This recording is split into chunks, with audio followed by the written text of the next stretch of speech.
Hi, എല്ലാവർക്കും എൻ്റെ ഒരു അടിപൊളി വീഡിയോയിലേക്ക് സ്വാഗതം.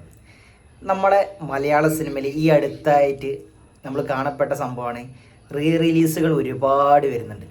അതിലേറ്റവും കൂടുതൽ നമ്മുടെ ലാലേട്ടൻ്റെ മൂവികളാണ്, മമ്മൂക്കയുടെ മൂവികളും വന്നു. പക്ഷേ എന്തിരുന്നാലും റിലീസ് ചെയ്യുന്ന മൂവികളിൽ ബഹുഭൂരിപക്ഷം ഹിറ്റ് ചാർട്ടിൽ ഇടം നേടുന്നത് നമ്മുടെ ലാലേട്ടൻ്റെ ചിത്രം മാത്രമാണെന്നുള്ളത് അതിൻ്റെ ഒരു പ്രത്യേകത.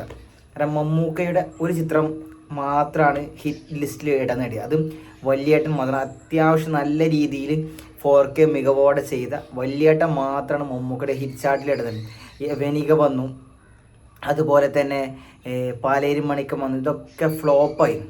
പക്ഷേ ലാലേട്ടൻ്റെ രാവണപ്രഭു വന്നു, ഇതേപോലെ സിബി മലയിലിൻ്റെ പരാജയ ചിത്രമായിരുന്നു ദേവദൂതൻ, അത് റിലീസ് ചെയ്തു, വമ്പൻ ഹിറ്റായി. അതുപോലെ തന്നെ സ്ഫടികം വന്നു, അതും വമ്പൻ ഹിറ്റായി. ഇനി വരാൻ പോകുന്നതാണ് സിബി മലയിലിൻ്റെ സംവിധാനത്തിൽ ലോഹിതദാസ് സ്ക്രിപ്റ്റ് എഴുതിയ നമ്മുടെ ലാലേട്ടൻ്റെ കിരീടം എന്ന മൂവി. ഒരുപാട് സേതുമാധവൻ എന്ന കഥാപാത്രം നമ്മുടെ മനസ്സുകളിൽ അന്നൊക്കെ ഒരു വിങ്ങലായിട്ട് നമ്മളെ മനസ്സിലൊക്കെ കയറി പറ്റിയ ഒരു കഥാപാത്രമാണ്.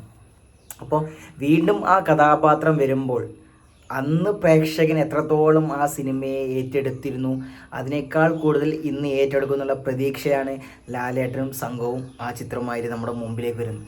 എന്തായാലും ലാലേട്ടൻ്റെ പഴയ റിലീസ്, അതുപോലെ ഒരു പടം കൂടി പറയാൻ വിട്ടുപോയി, രാവണപ്രഭു കഴിഞ്ഞാൽ നമ്മുടെ ചോട്ടാ മുംബൈ റിലീസ് ചെയ്തു, അതും വമ്പൻ ഹിറ്റായിരുന്നു. അപ്പോൾ ഇങ്ങനെയുള്ള ലാലേട്ടൻ്റെ എല്ലാ റിലീസ് ചിത്രങ്ങളും ഹിറ്റ് ലിസ്റ്റിൽ ഇടം നേടി. അപ്പോൾ അതുപോലെ തന്നെ ഈ ചിത്രവും നമ്മുടെ ഈ സിബി മലയിൽ സംവിധാനത്തിൽ വന്ന ഈ കിരീടം എന്ന ചിത്രവും മനസ്സുകളിൽ ഇടം നേടുന്നുള്ളതിൽ ഒരു സംശയം വേണം. കാരണം ലാലേട്ടൻ അത്രത്തോളം ആ കഥാപാത്രത്തെ നമ്മുടെ മുമ്പിൽ കാണിച്ചു തന്നപ്പോൾ നമ്മുടെ ഓരോ മലയാളിയുടെ മനസ്സിലും അത്രത്തോളം വിങ്ങലുണ്ടാക്കി എന്നുള്ളതാണ് അതിൻ്റെ സത്യാവസ്ഥ. ലാലേട്ടൻ നമുക്കറിയാം, ലാലേട്ടൻ്റെ നഖം പോലും അഭിനയിക്കുന്ന പറയും. പക്ഷെ അത്രത്തോളം ലാലേട്ടൻ ആ ചിത്രത്തിൽ ആ സേതുമാധവൻ എന്ന കഥാപാത്രം അത്രത്തോളം സൂക്ഷ്മതയോടെ അവതരിപ്പിച്ചപ്പോൾ മനസ്സുകളിൽ ഒരു വിങ്ങൽ, അതിൻ്റെ അവസാനം ഒരു വിങ്ങൽ വന്നു. എന്തായാലും ഈ രണ്ടാം വരവിലും അദ്ദേഹത്തിൻ്റെ ഈ ചിത്രത്തിന്, അതായത് ഒരു പുതിയ ചിത്രമല്ല എങ്കിൽ കൂടി ആ ചിത്രത്തിൻ്റെ 4K മികവോടെ വരുന്ന റിലീസിന് എല്ലാവിധ ഭാവുകങ്ങളും നേരുന്നു. എല്ലാവരും ചിത്രം കാണാൻ ശ്രമിക്കണം. ഒരുപാട് കാലം മുമ്പ് റിലീസ് ചെയ്ത ചിത്രം, അന്നത്തെ ഒരു ക്വാളിറ്റിയിലല്ല ഇന്നത്തെ ക്വാളിറ്റി, ശബ്ദത്തിലും അതിൻ്റെ ക്ലാരിറ്റിയിലും എല്ലാ മാറ്റങ്ങളും വരുത്തിയിട്ടാണ് വരുന്നത്.